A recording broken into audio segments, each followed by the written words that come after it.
Hey there, everyone, and welcome to the Final Bar. It's Tuesday, May 14th. Happy Tuesday. I'm Dave Keller. I'm the Chief Market Strategist here at Stockcharts.com.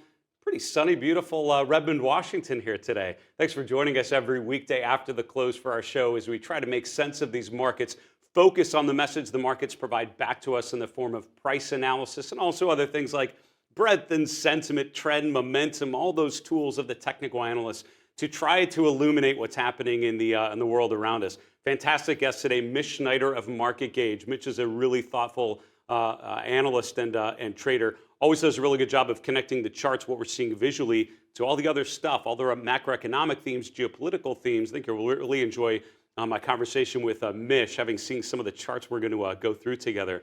Nice update for stocks in the afternoon versus the morning. Much more impressive. The S&P threatening just a hair's breadth away from those all-time highs. It didn't quite get there today, above 52.50, but we are in the realm of new all-time highs. Let's get to the charts and see how things played out here in our market recap. Before we bring up the charts, by the way, I do want to bring up a poll that we asked you about recently on all of our socials. We said, which industry ETF do you think performs best over the next 3 months? Semiconductors, oil services, biotechnology, home builders.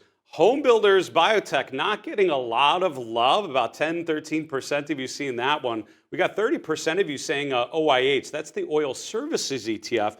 And what's interesting about something like the OIH, by the way, interesting chart. I think that's so dependent on crude oil prices, of course, right? So when you're looking at oil stocks, you have two choices, right? You analyze the charts themselves technically, which I would always say is worth your time and attention, but also think about crude oil because these stocks in many ways are a direct play on crude oil prices. And the higher crude oil is trading, the better it's going to be for these stocks. So as we've mentioned recently, crude oil above $80 a barrel even further would be a great tailwind, a great opportunity for these stocks to mount some significant gains and potentially break to a new high. But until we do that, less and less a meaningful opportunity. Compare that to semiconductors. Out of those four, certainly the most constructive setup, back above the 50-day moving average here in the last couple of weeks. What's interesting about the SMH, I think, is what's similar to the S&P 500, the NASDAQ, and others, and obviously a lot of market cap represented in the semiconductor ETF. It's one of the larger ETFs that are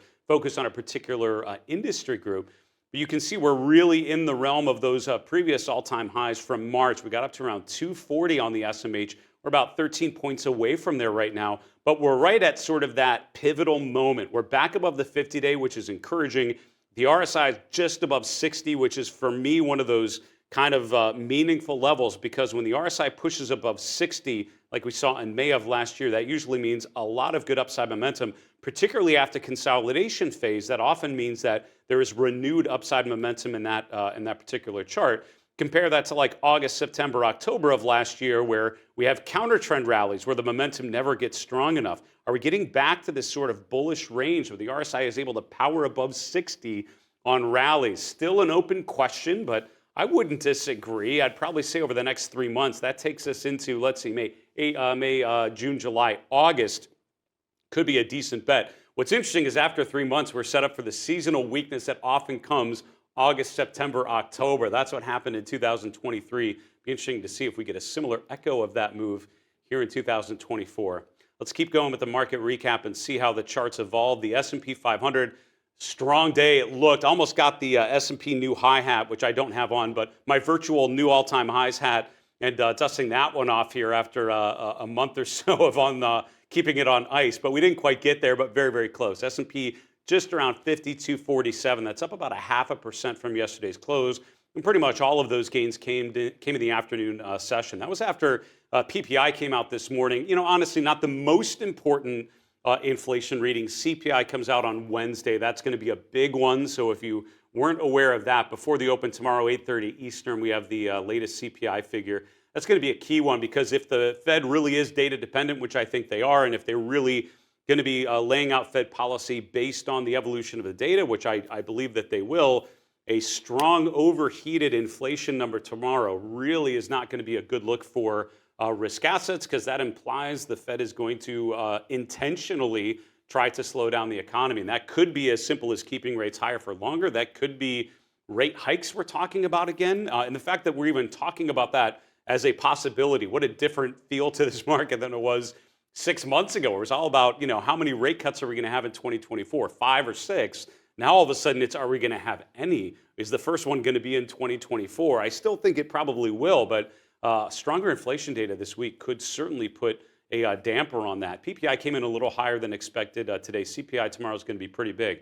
For today, though, the NASDAQ composite up almost a full percent. It's around 0.8% to 16,511. Mid caps and small caps all doing pretty well, with the S&P 600 small cap index up over 1% today. The VIX actually moving slightly lower. Yesterday, it moved up in a pretty big way. Today, just slightly lower, coming down to around 13.4. So VIX below 15 for me is a don't worry about it sort of level. For me, it's less about focusing on every particular tick, the flickering ticks of the market, as it were. I like to think about a line in the sand. What's that level? What's that trigger that would compel you to focus more on the message that is maybe changing? For me, as long as the VIX is below 15, that's a low volatility, kind of slow and steady gaining type of market. Those are bullish conditions. VIX above 15 doesn't mean it's the end of the world, but at least means whatever configuration was happening before that moment may be starting to change. We're having elevated uncertainty, which often coincides with market pullbacks. For now, the VIX in a healthy space below 15. Looking at interest rates, pretty much all in the red here in terms of the interest rate side of things. The bond prices, of course, went a little higher today, up about 0.6% for the TLT, which is a Treasury bond ETF. 5, 10, and 30-year points all slightly lower today. The 10 and 5-year points both right around 4.45, we'll call it. The long bond yield around 4.6%. The short end of the curve, of course, is still higher than that. So we still have that inverted yield curve that has been present here for months and months and months.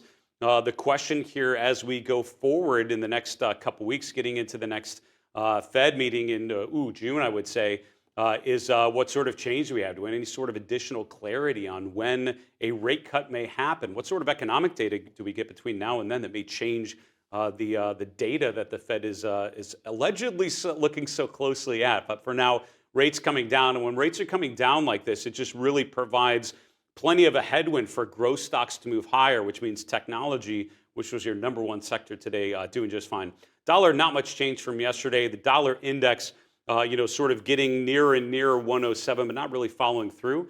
I was talking with my friends at Forex Analytics, so shout out to Dale Pinkert and the team there, Blake Morrow and others at Forex Analytics. I was on their interview this morning before the open, and we talked about the dollar and the warning conditions that a stronger dollar could, I think, represent if the dollar moves meaningfully higher. And it's actually been pulling back here recently. Rates have been coming down. Dollar's been coming down. That's been allowing equities and other risk assets to move higher. So any change in that picture, stronger dollar from here, I think could be a concern. We're not seeing it today. It's sort of hanging in there just fine.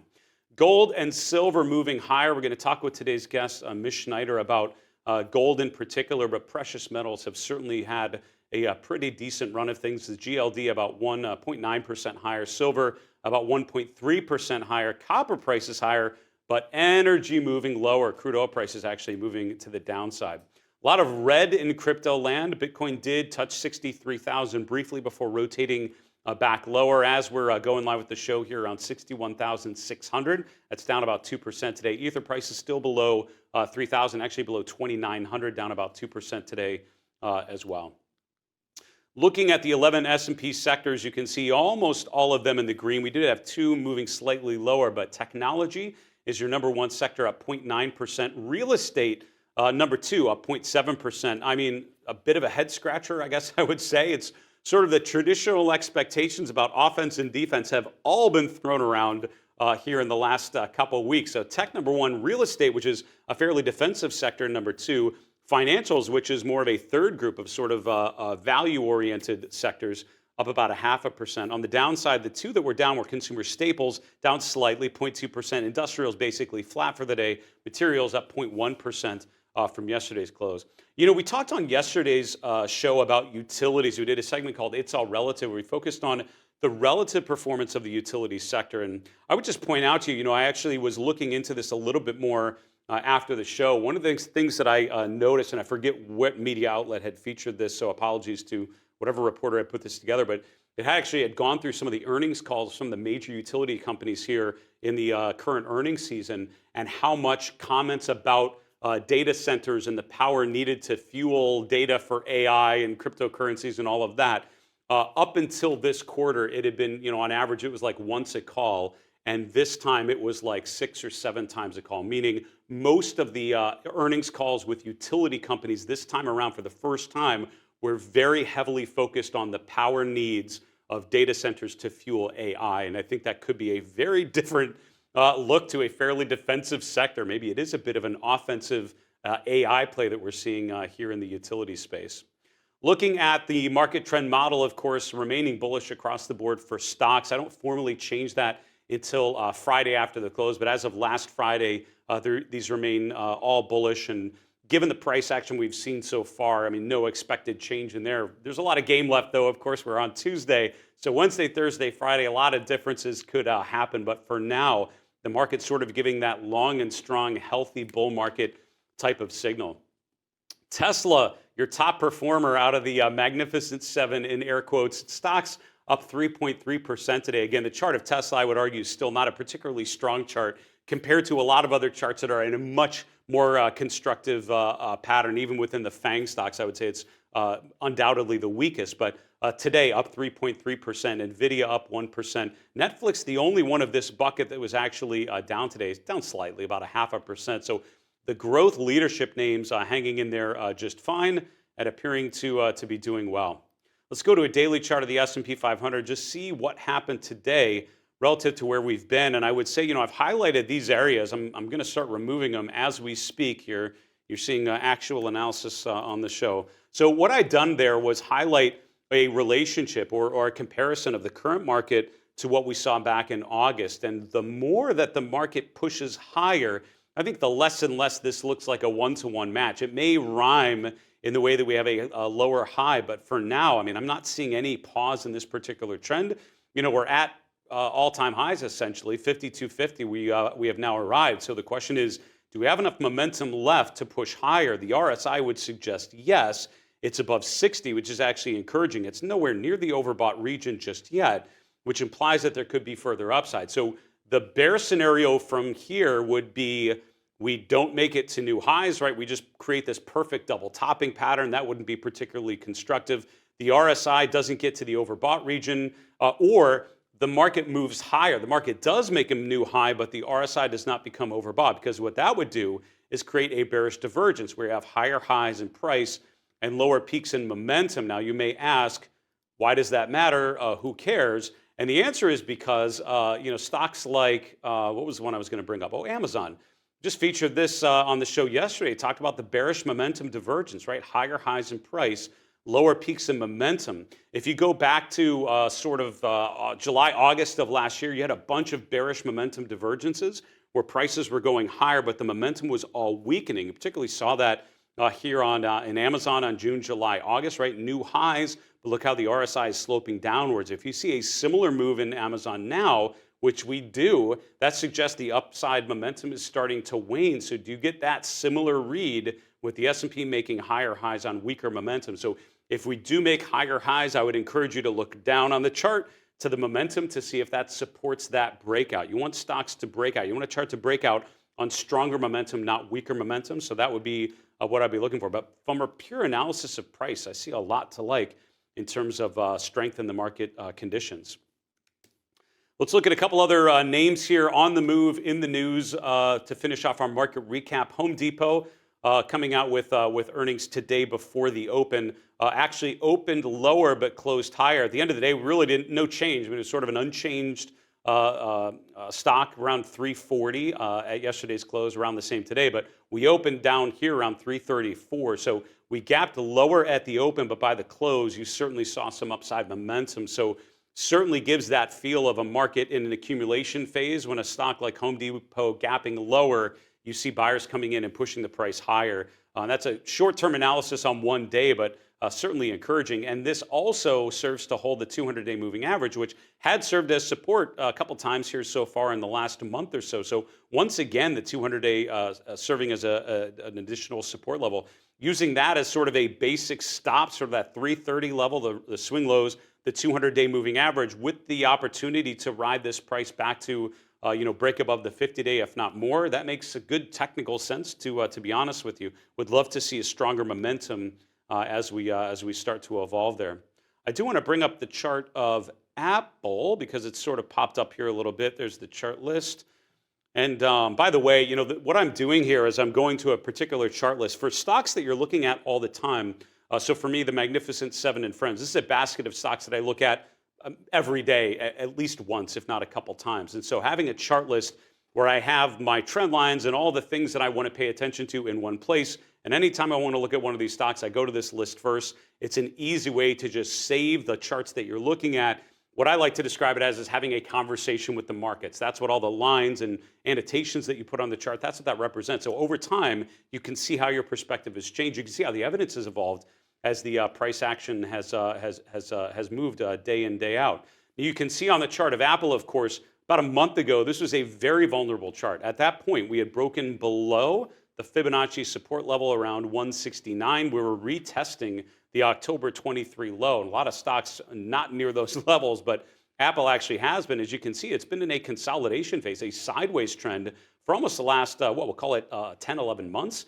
Really looked vulnerable, like we were breaking out of that base. But 165 held. Then we broke back above that support and traded around the 50-day moving average. Earnings really helped to pop higher. Now, different from Home Depot, which traded higher on earnings, Apple actually sold off on that day, but it was able to hold the 200-day moving average. And now in the last week, look at how we're rotating higher. So all of a sudden, that gap higher, that previous support level, which became resistance, certainly seems like it's support again. The 200-day is right around 180.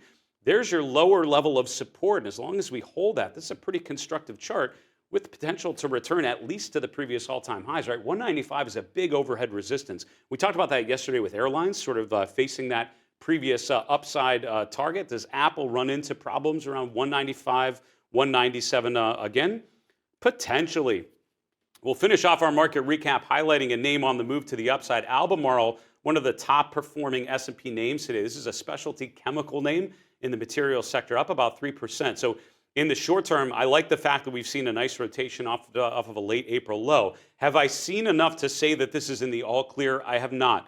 What would I need to see on this chart to say thumbs up? This is a nice breakout of a basing pattern. Remember, charts can go in one of three directions. It can go in a downtrend, or what I call a distribution phase, lower highs and lower lows. It can be in an uptrend, or what I call an accumulation phase, higher highs and higher lows. Or it can be sideways, static highs and static lows, right? Sort of moving to the right and range bound, not really moving out. We'd have to break out of that base, which means we have to get above 135 to get above the February peak. That would also take us above the 200-day moving average. The last time we tested the 200-day was in July of last year. We failed. Is this time different? If and when we get above that 140, 142 range, I would say thumbs up, all clear. But until we do, I think this deserves a spot on your watch list. Nothing other than that just yet. That's our market recap, folks, for today on Tuesday, May 14th. Going to bring on today's guest, Mish Schneider of MarketGauge, here in a moment. Before we do, just one quick announcement, and that's to let us know what questions you have. We do mailbag shows usually about once a week. We love hearing from you, particularly the questions that you're running into. How can we help you use our Stockcharts platform a little more effectively? How can we help you better understand what's happening? What tickers, what charts, what indicators are giving you trouble? Let us know. The final bar at stockcharts.com is our email. We're on X, and just tag us in a comment at FinalBarSCTV. And here on YouTube, just drop a comment below the video that you're watching. We'll hope to answer one of your questions in our next mailbag show. I want to welcome on today's guest, Mish Schneider. Mish is the chief strategist at MarketGauge, coming to us from beautiful Santa Fe, New Mexico. Mish, welcome back. How are you doing these days? Market overall holding up quite well. It's incredible. We're actually a smidge from all-time highs in the S&P 500, which is so hard to believe, but still, we've got one of these disjointed markets. So I guess that's what we're going to talk about. Yeah, it feels like a month ago that seemed like an unrealistic expectation, but here we are mid-May retesting that 5250 level. Let's get to some of the charts that you sent over ahead of time, Mish. We're starting with an interesting thematic play. I'm really excited for you to describe what you're seeing here. This is a stock, MP Materials, some may be less familiar with. What's the take here? Well, this was a SPAC years ago when SPACs were really a thing, and it was a very high-performing SPAC. It actually is rare earth minerals, and it's the only place in the United States, which I believe is in California, where they're actually mining for rare earth minerals. And it had, from a SPAC to once it became publicly traded, had a phenomenal move up. And of course, it very, very much relates to EVs. And then it sold off, and it really hasn't done very much. But then with the announcement about the tariffs in China, particularly in EVs and in minerals, it kind of came back on my radar. And lo and behold, here it is exploding in one day today. It had a massive move up about 11%. So I want to keep it on the radar because it's not like it's too expensive. This was a stock that was trading much, much higher at one point. And now, if you look at the chart, you can see not only is it back over that 6-month calendar range low, which is the horizontal red line, it's above the 50-day moving average. And now today it cleared the 200-day moving average. Probably the perfect scenario would be an inside day or some digestion after this massive move. It could easily gap up, and you might want to run with that. I'm hoping sort of for more of a consolidation, in which case you have a really good risk to just about under today's low, where that 6-month calendar range low is, and a lot of upside. It's an interesting one. I love how you're combining the technical, the charts improving with more of the thematic story, right? What would cause a name like this to work? And using your MarketGauge proprietary indicators, strong momentum, strong leadership characteristics. Interesting name, and really recovering after a long-term downtrend. Your next chart, Charles Dow talked about looking at the Dow Industrials, the Dow Transports. Transports are an area that I've often heard you talk about. When you're looking at transports, what does that tell you about the configuration of this market here? Well, this is exactly what I mean by disjointed. So in my economic modern family, there's obviously grandma retail, which, by the way, obviously has exploded the last couple of days, a lot to do with the meme stock. So we're not necessarily sure yet whether that means exactly that we know the retail investor is back, but we don't know necessarily if the retail consumer is back in a strong way. And then, of course, there's the small caps, which are also doing pretty good. All things considered, once Grandpa took out 200 on IWM, he's up around 206, 207. I think 210 is the high. So this one, which would be the next major inside sector, as Druckenmiller once coined that phrase, and a key member of the family, is not doing what everybody else is doing. So it makes you wonder why. And there are two sides of the argument, and I don't want to stick to any particular argument. I want to be flexible, but I want people to keep this in their mind. So one is it really relevant? I mean, considering that we're a growth economy based a lot, obviously, on AI and chips, and this whole economy is basically moving more through computer technology as opposed to getting on a truck and moving. And that's certainly a valid argument. But there's also the other side of the argument that this is 6% of the GDP, and we still have most of that of the transportation is trucking, which still is the supreme way of how we get goods moved about in this country. And it's also a huge job creator as well, the transportation sector. So that makes me wonder, well, are we broken? Is this the stagnation? Is this the contraction of the economy? Or is this the early warning system, to a chart we're going to look at later, that was last year, in that things aren't quite as hunky-dory as what the market is doing right now? So you've really got to keep your eyes here. We have a bearish divergence in the momentum because it's under the 200, where here it's above the 200. It is above the 6-month calendar range high, which is that green horizontal line. So it's not horrible, but it closed red in a day when we had a lot of green. So just keep it in your minds. That's kind of what I'm here to say. Yeah, no, that's a key one. And groups that are down on a decent update for stocks, always worth paying attention to for sure. Gold having another strong update today. Gold and precious metals obviously have done quite well. The GDX, the miners, starting to improve. Do you think there's more to be had on the upside here? Absolutely. And the reason why I brought this one in is because clearly I have been on the commodities page for a long, long time.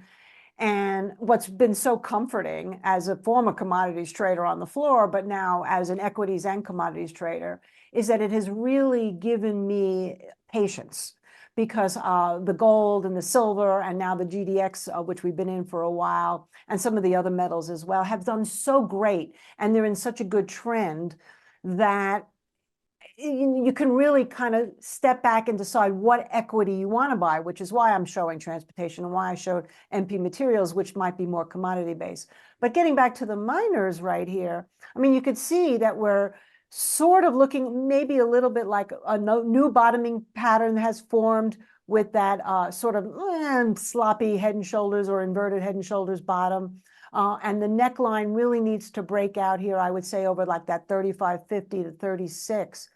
But it's leading the gold.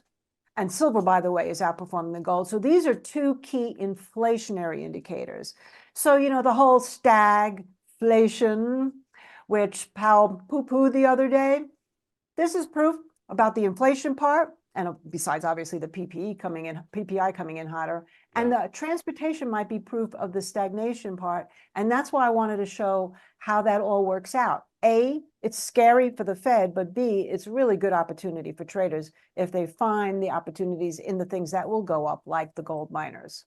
It's interesting with a chart like this, if we could stay on this for a second. I mean, this is a chart that appears to me to have a really just a strong setup as you described, right? We're breaking to a new swing high, really close to sort of breaking out of this consolidation. Looks like strong momentum, a strong relative performance. What would you see on a chart like this that would tell you things are changing? What would be like your way of managing downside risk on this? Is it something as simple as like a break of support, break of the 50-day? Is it some of the indicators at the bottom rotating in some particular configuration? Like what would you be looking for here? Well, number one is I would look at real motion, and that's the bottom chart. I mean, we haven't gotten through the Bollinger Band yet, which could mean A, it's running out of steam. You know, one thing we know as traders, right? You have to be so open-minded and flexible. I mean, there'll be times where I'll be 100% sure, and I am certainly not shy about saying that when I am. But I also have learned how things can humble you very quickly. So I will look for the fact that the momentum hasn't gotten through the Bollinger Band. Is this just consolidation, like we're seeing in the price? Or does this mean it's going to start to roll over? And if it breaks down under the 50 in the real motion, even if it hasn't quite got there in the price, which is that blue line on the price, the 50-day, that would probably make me at least take some profits and tighten up stops. Or if the momentum doesn't do much, then I would look to see if it starts underperforming the SPY. Now, the SPY is doing pretty darn well, right? We just said it's near all-time highs, but this is still outperforming. So if it starts to underperforming, maybe the whole commodity narrative starts to shift. Questions in mind. And number three, of course, would be just an out-and-out break of the 50-day moving average. So, or some kind of a explosive move up with a massive reversal. All these things would be in my mind. But right now, I think it just says stay the course. This is consolidation.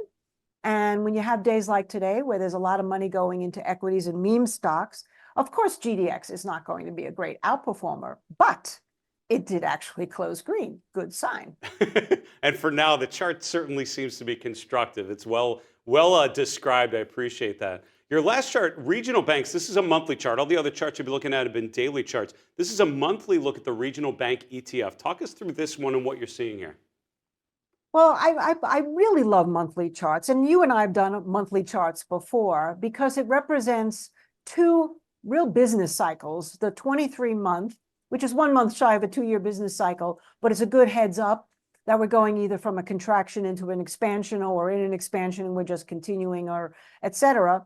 And the 80-month, which is the green one, which is really more of a 6 to 7 year business cycle. And we know business cycles tend to run in 6 to 7 years, but you do have these sort of mini business cycles of 2 years in between, and that's well documented.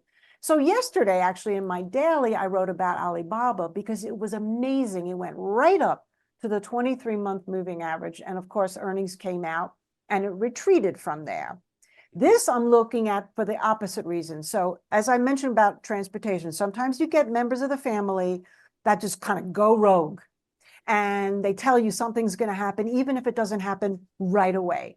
And certainly this is what was the case last year. Look at that nasty red bar in March of 2023, when everybody was so bullish in the market. It's just going to continue to go up, up, up, up, up. The Fed is going to, cut rates, all of the stuff we always hear for the reasons for the market to go up. And I'm watching KRE saying, not so fast.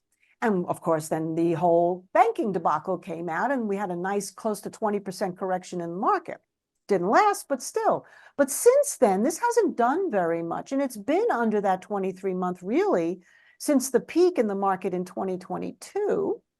So now here we are in a range pretty much still between 45 and 50-ish, but that 23-month is coming into play. So what that tells me is either that's going to be major resistance and it's going to support the fact that transportation is right, telling us that things aren't so great and everything else that's been running needs to get some reality, or it could be telling us that this whole commercial real estate sector, which is really what regional banks are all about, which is why they suffered so, is starting to turn around. And that could be because you want to call it soft landing, or you want to call it a twist, Operation Twist, where the Fed tries to flatten the yield curve, or things are just improving, and even commercial real estate is going to start to improve, even if that means it's changing how it looks. So that's why I'm fascinated by this. So if this thing closes this month out, May, over that 23-month, which is around 3130, so excuse me, 5130. Yeah. It's not quite there yet. I would certainly, I mean, it still has the 80-month to contend with, but to me, this 23-month right now may even be more important. This is so helpful. I can't thank you enough, Mish. Some really interesting thoughts about how the technicals fit into all the other things we're thinking about, particularly regional banks, thinking about how that relates to what the Fed is going to attempt to do here in 2024. A lot to think about, and thanks so much, as always.